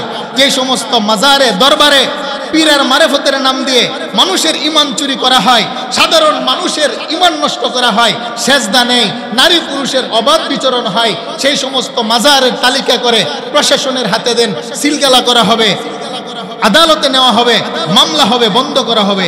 কিন্তু মব সৃষ্টি করে মাজারে আগুন দেওয়া, লাশ কবর থেকে তুলে আগুন দিয়ে পুড়ে ফেলা, এটা ইসলাম সমর্থন করে না। বলেন ঠিক না বেঠিক? আমরা এটা সমর্থন করি। পরে লাশ কবর থেকে উঠিয়ে আগুন দিয়ে পুড়ে ফেলা, এটাকে আমরা সমর্থন করি? আমরা তীব্র প্রতিবাদ করছি। অতিরঞ্জিত করা কোনো কিছু ভালো নয়, দেশের পরিস্থিতি খারাপের দিকে যাচ্ছে। বলেন ঠিক না বেটে? সেই জন্য আল্লাহ পাক আমাদেরকে প্রকৃত আল্লাহ ওয়ালাদেরকে মূল্যায়ন করার তৌফিক দান করে। সকলে বলেন আমিন। তাহলে বাংলাদেশে এই কোরআনের দাওয়াত নিয়ে যারা আসছেন, বিবাহ করার পর্যন্ত তারা সুযোগ পাই নাই। আমরা তো কোরআন পেয়েছি, আমরা ভাবছি বড় সহজে পেয়েছি। সম্মানিত হাজিরিন, কোরআন তো সহজে আমাদের কাছে আসে নাই। আল্লাহ পাক সূরা তাহার ভিতরে আমি যে আয়াতে কারিমা পড়েছি সেই জায়গায় আল্লাহ আরেকটা ঘোষণা দিলেন, ওমান আ'রাদা আন যিকরি ফাইন্না লাহু মাঈশাতান দানকা ওয়া নাহশুরুহু ইয়াওমাল কিয়ামাতি আ'মা। আল্লাহ বলছেন, যারা কোরআন পাওয়ার পরে কোরআনের বিধিবিধান, কোরআন থেকে, আমার জিকির থেকে যারা মুখ ফিরিয়ে নিবে তাদের শাস্তি হলো দুইটা। বলেন কয়টা শাস্তি? আরেকটু জুড়ে বলেন কয়টা শাস্তি? এক নম্বর শাস্তি হলো মাঈশাতান দানকা। মুফাসসিরিনে কেরাম চারটা ব্যাখ্যা দিয়েছেন। এক নম্বর হলো দুনিয়ার জীবনটা হবে তাদের সংকীর্ণ, তাদের বুক বিলাসের সামানা থাকবে, এয়ার কন্ডিশন রুম, এসি গাড়ি, এসি বাড়ি, সুন্দরী রমণী রূপসী, ব্যাংক ব্যালেন্স ভরা তার টাকা পয়সা, দেশে বিদেশে জমি জামা, আধিপত্য, চেয়ার আর ক্ষমতার কোনো অভাব থাকবে না। মাঈশাতান দানকা। আল্লাহ বলেন শান্তি হলো অন্তরের জিনিস। যারা আমার জিকির থেকে, আমার কোরআন থেকে যারা গাফেল হয়ে যায়, মুখ ফিরিয়ে নেই, তোমার বুক বিলাসের সামানা থাকবে কথা সত্য, কিন্তু তোমার অন্তরের ভিতরে শান্তি থাকবে। আরেকটু জুড়ে বলেন, এরকম লোক আমাদের দেশে আছেনি? আরেকটু জুড়ে বলেন আছেনি? এসি রুমে ঘুমায়, 2 টন এসি লাগাইছে, কি বলেন? কিন্তু তারপরও রাত্রের বেলা ঘুম আসে না, ঘুমের ট্যাবলেট খায়। ঘুম আসবো কোথায় থেকে? ঘুম হলো আল্লাহ প্রদত্ত নিয়ামত। আল্লাহর কোরআনকে পিছ দেওয়ার কারণে, আল্লাহর জিকির থেকে গাফেল হওয়ার কারণে আল্লাহ বলেন বুক বিলাসের সামানা তুমি সংগ্রহ করতে পারবে, কিন্তু বান্দা মাগার তুমি অন্তরের শান্তি বাজারে ক্রয় করতে পাওয়া যায়। আরেকটু জুড়ে বলেন, আলা বিযিকরিল্লাহি তাতমাইন্নুল কুলুব। আল্লাহ বলেন বান্দার অন্তরের শান্তি রেখেছি আমি আল্লাহর জিকিরের ভিতরে। সুবহানাল্লাহ বলেন না? অন্তরের শান্তি কিসের ভিতরে? আরেকটু জুড়ে বলেন কিসের ভিতরে? জিকির মানে কোরআন, জিকির মানে সালাত, জিকির মানে তাসবিহ তাহলিল, জিকির মানে হলো আল্লাহর গুণ এবং সিফাতের জিকির করা। আল্লাহ বলেন ওয়ামান আ'রাদা আন যিকরি ফাইন্না লাহু মাঈশাতান দানকা। বান্দারে, যারা আমার কোরআন থেকে পিছে যায়, আমার জিকির থেকে যাকে গাফিল হয়, দুনিয়ার ভোগ বিলাস নিয়ে যারা ব্যস্ত থাকে, আল্লাহ বলেন তোমার দুনিয়াতে একটা শাস্তি হবে, সেটা হলো দুনিয়াটা তোমার জন্য সংকীর্ণ হয়ে যাবে। কথাটা কার? বিশাল বিস্তীর্ণ ভূমি, কিন্তু দুনিয়াটা দেখবেন হাই হুতাশ। ছেলের দ্বারা কষ্ট পাবে, মেয়ের দ্বারা কষ্ট পাবে, কলিগ বন্ধুদের দ্বারা কষ্ট পাবে, কোনো কিছু অভাব নাই, কিন্তু তারপরে হাই হুতাশ হাই হুতাশ। বর্তমানে ইউরোপ আমেরিকাতে দেখবেন নিজ ইচ্ছায় আত্মহত্যা করার অনুমতি আছে। জাপানের একটা জঙ্গল আছে, যদি আত্মহত্যা করতে চায় সরকারের পারমিশন নিয়ে জঙ্গলে গিয়ে ফাঁসি খেয়ে তারা মরতে পারে। বর্তমানে ইউরোপ আমেরিকা সহ বাংলাদেশও আছে কোটি কোটি টাকার মালিক, তারপরও আত্মহত্যা করে নিজের মাথায় নিজে গুলি চালিয়ে জীবন বিলিয়ে দেয়, অথচ ব্যাংক ব্যালেন্স টাকা পয়সার অভাব নাই। সমস্যাটা কোথায়? আল্লাহ বলেন মাঈশাতান দঙ্কা, একটাই সমস্যা, আমার কোরআন থেকে তুমি দূরে যাওয়ার কারণে তোমার জীবনের ভিতরে সংকীর্ণতা। ছেলে দিয়ে শান্তি পাবে না, মেয়ে দিয়ে শান্তি পাবে না, বিবি দিয়ে শান্তি পাবে না, সমাজ দিয়ে শান্তি পাবে না, ব্যক্তি জীবন, পারিবারিক জীবন, সামাজিক জীবন তোমার জন্য দুঃবিদ্ধ হয়ে যাবে। বান্দা তুমি কোথাও গিয়ে শান্তি পাবে না। বিশাল বিস্তীর্ণ জমিনটাও কোরআন থেকে দূরে যাওয়ার কারণে আমি আল্লাহ তোমার জন্য সংকীর্ণ বানিয়ে দিই। কথাটা কার? বলেন কথাটা কার? তাহলে কোরআন থেকে দূরে যাব না কোরআনের কাছে থাকবো? আরেকটু জুড়ে বলেন, কোরআন থেকে দূরে না কাছে? মাঈশাতান দঙ্কার আরেকটা ব্যাখ্যা হলো আলমে বরজাখ। মানুষটাকে যখন কবরে দেওয়া হবে, যে মানুষটা নামাজ থেকে দূরে, আল্লাহর জিকির থেকে দূরে, আল্লাহ রাসূলের বিধান থেকে দূরে, আল্লাহর হুকুম আর আহকাম থেকে যে মানুষটা দূরে, আলমে বরজাখের ভিতরে তার কবরটা সংকীর্ণ হবে। নবী বলেন এমনভাবে কবর সংকীর্ণ হয়ে চাপ দিবে, এক পাজরের হাড় আরেক পাজরের ভিতরে ঢুকে যাবে। বলেন আল্লাহু আকবার। আল কবরু রাউযাতুম মিন রিয়াজিল জান্নাহ আও হুফরাতুম মিন হুফারিন নার। কুরআনের সাথে যারা যত নিকটে হয় তাদের জন্য কবরটা হয়ে যায় 70 গজ প্রশস্ত, আর কুরআন থেকে যে যত দূরে যায় তার জন্য কবরটা হয়ে যায় সংকীর্ণ। কথাটা কার? ওমান আ'রাদা আন যিকরি ফাইন্না লাহু মাঈশাতান দঙ্কা ওয়া নাহশুরুহু ইয়াওমাল কিয়ামাতি আ'মা। আরেকটা শাস্তি আল্লাহ হাসরের ময়দানে দিবেন, যারা কোরআন থেকে দূরে চলে যায় আল্লাহ তাদেরকে অন্ধ করে উঠাবেন। নাউজুবিল্লাহ বলেন না? তাদেরকে কি করে আল্লাহ উঠাবেন? আরেকটু জুড়ে বলেন, কি করে উঠাবেন? তারা কি দুনিয়ার মধ্যে অন্ধ ছিল? আরেকটু জুড়ে বলেন। আল্লাহ কোরআন বলছেন, আল্লাহ বলেন ওমান আ'রাদা আন যিকরি ফাইন্না লাহু মাঈশাতান দঙ্কা। আল্লাহ বলেন যারা কোরআন থেকে আমার জিকির থেকে গাফেল হয়ে যায় দুনিয়াটা তাদের জন্য সংকীর্ণ হয়ে যায়। দুনিয়ার মধ্যে তার সামান থাকবে ভোগ বিলাসের, তার কাছে আসবাব থাকবে, কিন্তু তার কাছে দুনিয়াতে শান্তি থাকবে না। ওয়ানাহশুরুহু ইয়াওমাল কিয়ামাতি আ'মা। আল্লাহ বলেন আখিরাতে আরেকটা শাস্তি হবে, ওই মানুষটাকে আমি আল্লাহ অন্ধ করে উঠাবো। আল্লাহু আকবার। ওই মানুষটা হাসরের ময়দানে অন্ধত্ব অবস্থায় দাঁড়াবে, দাঁড়িয়ে এবার আমার মালিককে দেখবে না। হাসরের ময়দানে কোনো কাজ তারা দেখতে পারবে না। মানুষটা যেহেতু অন্ধ, চোখে দেখে না, কিন্তু অন্ধ মানুষটা এবার আমার আল্লাহকে একটা ডাক দিয়ে কথা বলবেন। আল্লাহু আকবার বলেন। ওই মানুষটাকে যখন আমার আল্লাহ অন্ধ করে উঠাবেন, ওই মানুষটা হাসরের ময়দানে দাঁড়িয়ে এবার আমার আল্লাহকে লক্ষ্য করে বলবেন ক্বালা রাব্বি লিমা হাশারতানি আ'মা ওয়া ক্বাদ কুনতু বাসীরা। হে আমার মালিক, আমার জানতে বড় মনে চায়।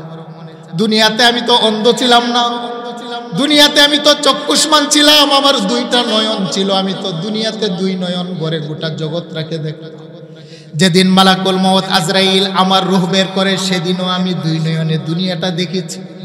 আমি তো কোনো অন্ধ ছিলাম না।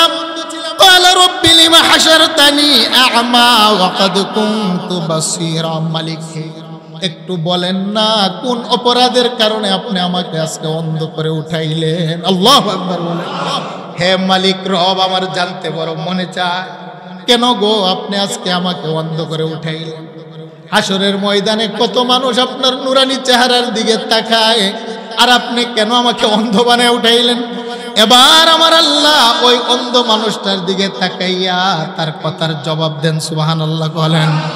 আল্লাহ কি জবাব দেন? আল্লাহ বলেন ক্বালা কাযালিকা আতাতকা আয়াতুনা ফানাসিতাহা ওয়া কাযালিকাল ইয়াওমা তুনসা।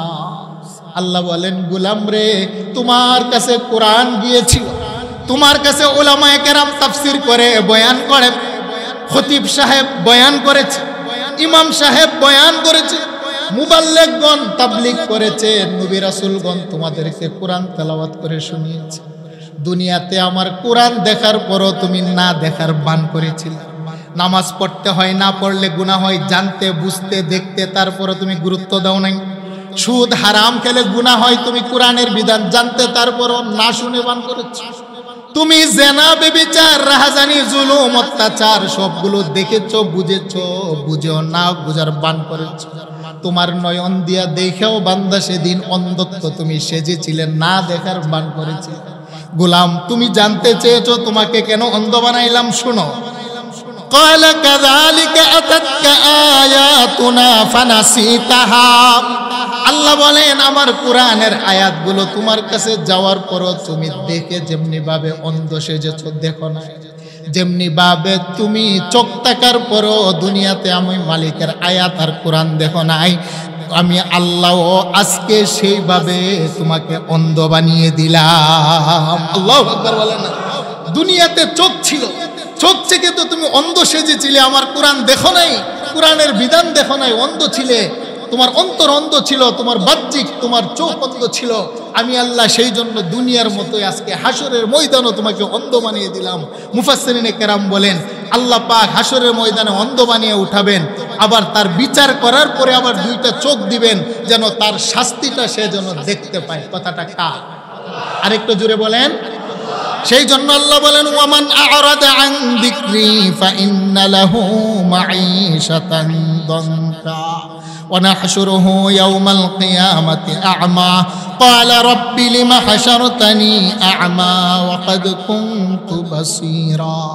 তাহলে যারা কোরআন থেকে, আল্লাহর জিকির থেকে দূরে চলে যায় তাদের শাস্তি কয়টা বলেন? আরেকটু জোরে বলেন, শাস্তি কয়টা? একটা হলো দুনিয়াতে সংকীর্ণ জীবন, আরেকটা হলো হাসরের ময়দানে তারা অন্ধ। তাহলে বলেন কোরআন থেকে দূরে যাব না কাছে আসবে? আরেকটু জুড়ে বলেন, দূরে না কাছে? যে ব্যক্তি কোরআনের যত কাছে আসবে, কোরআন ধরবে, চুমু দিবে, তেলাওয়াত করবে, তাকিয়ে থাকবে, ব্যক্তি জীবনে প্রতিফলন ঘটাবে, কোরআনের বিধান মানবে। আল্লাহ বলেন বান্দা, কোরআন মাসে গ্রহণ করার কারণে রমজানের মূল্য দিলাম, কোরআন রাত্রে গ্রহণ করার কারণে লাইলাতুল কদর 1000 মাসের চাইতে উত্তম বানাইলাম। কোরআন মক্কাতে নাজিল হওয়ার কারণে দাম বাড়িয়েছি, মদিনাতে নাজিল হওয়ার কারণে দাম বাড়িয়েছি। আল্লাহ বলেন আমার কোরআনকে যে মানুষটা গ্রহণ করবে ওর মর্যাদা আমি আল্লাহ আরশ আযীম থেকে বৃদ্ধি করে দিই। বলেন সুবহানাল্লাহ। একটা ঘটনা কইলে আপনারা বুঝবেন, গভীর মনোযোগ। কিতাবের মধ্যে লিখি, একটা গ্রাম ছিল মুলকে শামের ভিতরে। গ্রামের ভিতরে বাবা কোনো শিক্ষিত মানুষ ছিল না। একটা মানুষ ছিল কাঠকাটরে, সকালবেলা জঙ্গলে চলে যেতেন কাঠ কাটার জন্যে, বিকালবেলা আপন বাড়িতে আসতেন। বাড়িতে এসে ঘরের থাক থেকে গিলাপ দিয়া পেছানো একটা ভয় নামাইয়া এটার দিকে তাকায় তাকায় কাঁদতেন। আল্লাহু আকবার বলেন। একদিন যায়, 2 দিন যায়, মাস যায়, বছর যায়, কাঠকাটুরি হঠাৎ করে মৃত্যুবরণ করে ইন্তিকাল হয়ে যায়। এলাকার মানুষগুলা দৌড়িয়ে আসলেন, এসে তাকে গোসল করাইলেন। তার কবিলা গ্রামের মানুষগুলো সকলে এসে কাঠকাটুরিকে কাফনের কাপড় পরাইলেন, কবর খনন করলেন। কিন্তু বাবা, মুসলমানের জানাজা পড়াতে হয়, কিন্তু এলাকায় জানাজার নামাজ পড়ানোর মতো কোনো আলেম ছিল না। আল্লাহু আকবার বলেন। তাই এলাকার মানুষগুলো মূর্খের গ্রাম, অশিক্ষিত মানুষের গ্রাম। গ্রামের মধ্যে কোনো আরবি শিক্ষিত ছিল না। জানাজার নামাজের দোয়া কালাম পড়াইতে হয় এরকম আরবি জাননেওয়ালা কোনো মানুষই ছিল না। মুসলমানের লাশ তো জানাজা ছাড়া কবরে দাফন করা যায় না, তাই সবাই চিন্তিত হয়ে গেল কাটুরির লাশটাকে কিভাবে দাফন করবে। তাই সকলে পরামর্শ করলো, শোনো, লাশটাকে কাঁধে ওঠাও। সকলে লাশটাকে কাঁধে নিয়ে রাস্তার পাশে গিয়ে দাঁড়াইলেন, কোনো শিক্ষিত মানুষ পাওয়া যায় কিনা। আল্লাহু আকবার বলেন। সকাল যায়, দুপুর যায়, সন্ধ্যাবেলা হঠাৎ করে লক্ষ্য করে দেখে বিন গ্রামের একটু পরদেশি মানুষ দাঁড়িয়ে আছে, জুব্বা আছে, মাথার মধ্যে পাগড়ি, রাস্তা দিয়ে হেঁটে যায়। ওই মানুষটাকে দেখে মনে হলো তিনি একজন আল্লাহওয়ালা মানুষ, আরবি জাননেওয়ালা মানুষ। ওই মানুষটার হাতে পায়ে ধরলে বলেন, প্রতীক শুনো, হে আমাদের কবিলার মানুষ হলো অশিক্ষিত মূর্খ। অশিক্ষিতর গ্রাম, আমাদের গ্রামের ভিতরে কোনো শিক্ষিত মানুষ নাই, আর বেজান্নেওয়ালা কেউ নাই। আমাদের একজন বন্ধু আজকে সকালবেলা ইন্তেকাল করেছে, তাকে গোসল দিলাম, কাফন পরাইলাম, দাফনের জন্য প্রস্তুত। কিন্তু জানাজার নামাজ ছাড়া তো মুসলমানকে দাফন দেওয়া যায় না। হে আল্লাহর গোলাম, আপনার যদি একটু দয়া হয়, একটু সময় দিয়ে জানাজার নামাজটা পড়িয়ে দেন না, আমরা দাফন করে দেব। আল্লাহু আকবার বলেন। ওই মানুষটা ওই সময় ওই বাদশার গোলাম ছিলেন, চাকরি করতেন। তিনি অফিসে যাবেন, তিনি তাদের অনুরোধে জানাজার নামাজ পড়াইলেন। এলাকার মানুষ বলল, আল্লাহর ওলি যেহেতু জানাজার নামাজই পড়াইছেন, আপনার পবিত্র হাত দিয়া মানুষটাকে একটু কবরও নামায়। ওই আল্লাহওয়ালা মানুষটা, জান্নাওয়ালা মানুষটা লাশটাকে কবরের মধ্যে নামিয়ে দাফন করে আপন অফিসে চলে গেলেন। অফিসের ভিতরে গিয়ে তিনার কাঠ তালাশ করতে লাগলেন। হঠাৎ করে দেখেন তিনার বুকের ভিতরে একটা গুরুত্বপূর্ণ কাগজ। তিনি আবার চিন্তা গবেষণা করতে লাগলেন, এই কাগজ ছাড়া তো আমার চলা যাবে না। তিনি আবার দৌড়িয়ে ওই গ্রামে গেলেন। গ্রামে যাওয়ার পরে গ্রামের মানুষগুলাকে বললেন, শোনো, হয় তোমাদের বিপদের সময় আমি তোমাদের বিপদ থেকে উদ্ধার করেছি, কিন্তু আমার গুরুত্বপূর্ণ একটা কাগজ মনে হয় কবরের ভিতরে পড়ে গেছে। যদি তোমরা একটু সময় দাও আমার উপকার হবে, আমার কাগজটা উঠাতে চাই। আল্লাহু আকবার বলেন। গ্রামের মানুষগুলো মিলে সকলে গেলেন ওই কবরের কাছে। কাঠুরির কবর খনন করতে আরম্ভ করলেন। কিতাবের মধ্যে লেখে যখন কবরের মাটিটা সরিয়ে একটা বাঁশের টুকরা যখন আলগিয়ে দিলেন, ওই আল্লাহর ওলি কবরের পাশে একটা জোরে চিৎকার করতে আরম্ভ করলেন। আল্লাহু আকবার। ওই এলাকাটা পুরাটা মেসকম্বরের গ্রামে মুখরিত হয়ে গেল। তিনি সাথে সাথে কবরের ভিতর থেকে কাগজটাকে খুঁজে পেলেন। কাগজটা খুঁজে পেয়ে তিনি লক্ষ্য করে দেখলেন কবরের ভিতরে এমন সুন্দর সুন্দর ফুল দিয়ে লাশটাকে ঢাকা, আর কবরের ভিতর থেকে মেসকম্বরের খুশবু বের হয়। আর বিলম্ব করলেন না, আবার মাটি দিয়ে তিনি অফিসে যাবেন, কিন্তু তার কদম আর অফিসের দিকে যায় না। তিনার মনের ভিতরে বড় কৌতূহল, কেমন আল্লাহর ওলির আজকে আমি জানাজার নামাজ পড়লাম রে। তিনি এলাকার মানুষগুলাকে ডাইকা বলে, শোনো না, কি এমন আল্লাহর ওলি যার জানাজা আমি পড়াইলাম, আরে আমারও তো দিন শেষে মরণ হবে, না জানি সে কত ভাগা, আমার আর তোমার কবর কেমন হবে জানা নাই, আমাকে একটু সন্ধান দাও, তার বাড়িতে গিয়ে জিজ্ঞাসা করি সে কিভাবে ইবাদত করতেন। বলেন সুবহানাল্লাহ। এলাকার মানুষগুলা তাকে ধরে ওই মানুষের বাড়িতে নিয়ে গেলেন। জীর্ণ শূন্য কাঠুরির একটা ঘর, তার কেবলমাত্র ছোট্ট একটা মেয়ে ছিল। তার মেয়েটাকে প্রশ্ন করা, মা বলো না তোমার বাবা কি এমন ইবাদত করতেন রে? বাচ্চাটা বলেন, চাচা আমাদের গরিব সংসার, আমার মা নাই, ভাই নাই, আমার বাবা সাধারণ একজন কাঠুরি। সকালবেলা পাহাড়ে চলে যেতেন কাঠ কাটার জন্য, বিকালবেলা বাড়িতে আসতেন, তবে আমার বাবার তেমন কোনো আমল ছিল না। আমি লক্ষ্য করে মাঝে মাঝে দেখতাম, এই যে দেখেন না আমাদের ঘরের ঠাকের উপরে কালো কাপড় দিয়ে একটা মোটা বই পেঁচানো আছে, আমার আব্বাজানকে দেখতাম রাত্রের বেলা লেম্পু জ্বালাইয়া এই বইটা খুইলা আঙ্গুল দিয়া দিয়া বলতেন, ইয়ে মেরা মাওলা কা কালাম হে, ইয়ে সাচ হে, ইয়ে সাচ হে, এই বলে বলে চোখের পানি দিয়া কালো কিতাবের পাতাগুলাকে আমার আব্বা ভিজাইতেন, চুমু দিতেন, হাউমাউ করে কান্না। আমার আব্বায়ের চাইতে বড় কোনো আমল আমি দেখি নাই। প্রত্যেক দিন ওই কালো কাপড়ের ভিতরে বইটা আছে। আল্লাহর ওলি আর বিলম্ব করলেন না, থাকের উপর থেকে কিতাবটা নামিয়ে কিতাবটা খুলে দেখেন দুনিয়ার কোনো সাধারণ কিতাব নয়, সেটা হলো আরশ আজিম মালিকের কালাম। আরেকটু জোরে বলেন না আল্লাহু আকবার। কাঠুরি আল্লাহর কোরআন পড়তে জানতেন না। কাঠুরি ছোটবেলা মাদ্রাসাও পড়ে নাই, কিন্তু আমার মালিকের কোরআন যে আমার আল্লাহর সত্য কথা, উজু কইরা গোসল কইরা বিকাল বেলা কোরআনটারে খুইলা চুমা দিয়া বুকে জড়াইয়া কোরআনের প্রত্যেকটা পড়তে পড়তে আঙ্গুল চড়াইতেন আর বলতেন, এটা আমার মালিক তোমার কথা সত্য, যদিও আমি পড়তে পারি না, আমি একজন গোলাম স্বীকৃতি দিলাম, এটা তোমার কথা বড় সত্য কথা। আল্লাহু আকবার বলেন। আল্লাহ বলেন, ওই ব্যক্তি বলেন, এই কোরআনের মহব্বত আর বরকতের কারণে, এই কোরআনের সাথে প্রেম আর ভালোবাসার কারণে আল্লাহ পাক তার সমস্ত গুনাহ মাফ করে তার কবরটাকে জান্নাতের বাগান বানিয়ে দিয়েছেন। সুবহানাল্লাহ। সেই জন্য বলেন, এই কোরআনের সাথে আমাদের সম্পর্ক রাখার দরকার আছে না নাই? সেই জন্য আমার যুবক ভাইয়েরা বিশেষ করে কোরআন শিখবেন, তেলাওয়াত করবেন।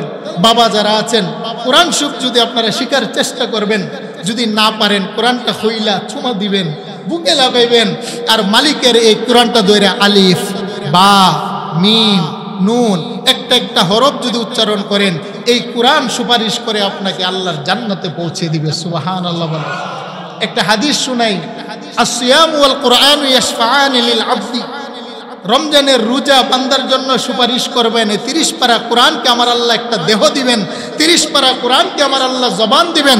এই 30 পারা কোরআন, কোরআনের মহব্বত ওয়ালার জন্য আল্লাহর দরবারে জবান পেয়ে কথা বলবেন। সুবহানাল্লাহ। বলেন ওয়ায়াকুলু আই রব্বি ইন্নী মানাতুহুম নাওমা বিল্লাইল ফাশাফি'নি, হে মালিক, রাত্রের বেলা সে ঘুমাই নাই, আমি কোরআনকে তেলাওয়াত করেছে, আমি কোরআনকে মহব্বত করেছে, আমি কোরআনকে জমিনে প্রতিষ্ঠা করার জন্য টাকা দিয়ে পয়সা দিয়ে মহব্বত করে চেষ্টা করেছে, আমি তার পক্ষে সুপারিশ করছি।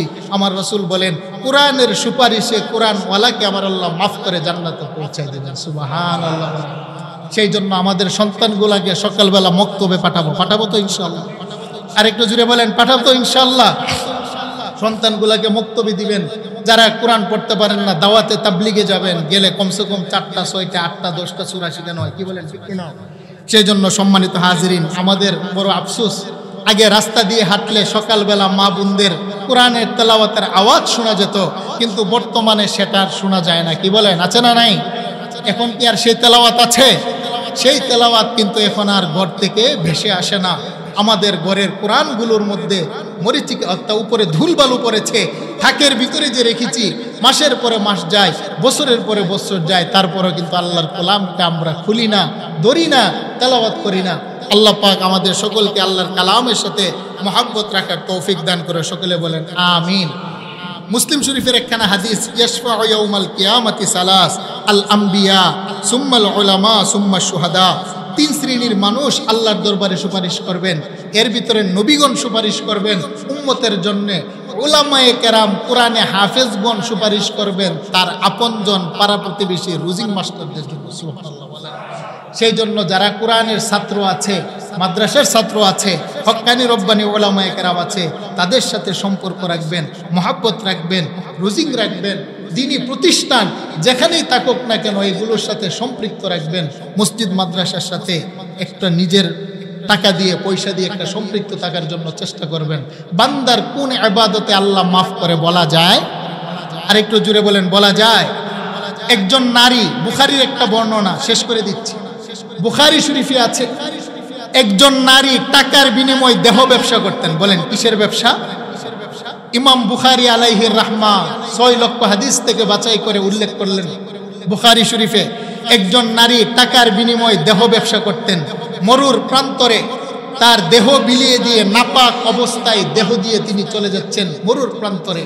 হঠাৎ তিনি লক্ষ্য করে দেখলেন একটা পরিত্যক্ত কূপের পাশে একটা পিপাসিত কূপ জিহ্বা বের করে পানির জন্য হাহাকার করছে, কিন্তু কূপের অনেক নিচে হলো পানি, কুকুর পানি কিভাবে উঠাবে?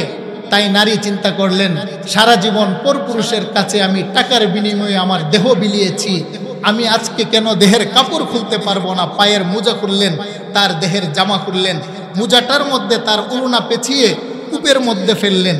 এখন মোজাটা যখন পানিতে ভিজেছে টেনে আনলেন, সেই নষ্টা নারী, গুনাহগার পাপী আল্লাহর বান্দি, তার দেহের কাপড় চিবিয়ে নিংড়িয়ে পিপাসার্ত কুকুরের মুখের ভিতরে পানি দিলেন। আমার রাসূল বলেন, আমার আরশের মালিক ওই নারীর সারাটা জীবন শুধু পাপ আর পাপ। বুখারীর বর্ণনা, একটা পিপাসিত কুকুরের প্রতি তার মায়া দয়ার কারণে সে যখন এক কাতরা পানি পান করেছে, আল্লাহ বলেন, বান্দি, দুনিয়ার মানুষে হাজারো নেকের কাজ করলে সমাজে আলোচনা করে না।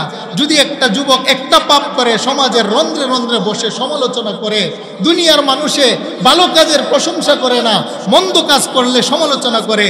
আর আমি আল্লাহর কাছে যদি কোনো গোলাম বান্দি হাজারো পাপ করে, আমি আল্লাহ লুকিয়ে রাখি, তালাশ করি সে একটা নেকের কাজ করে কিনা। সুবহানাল্লাহ বলেন।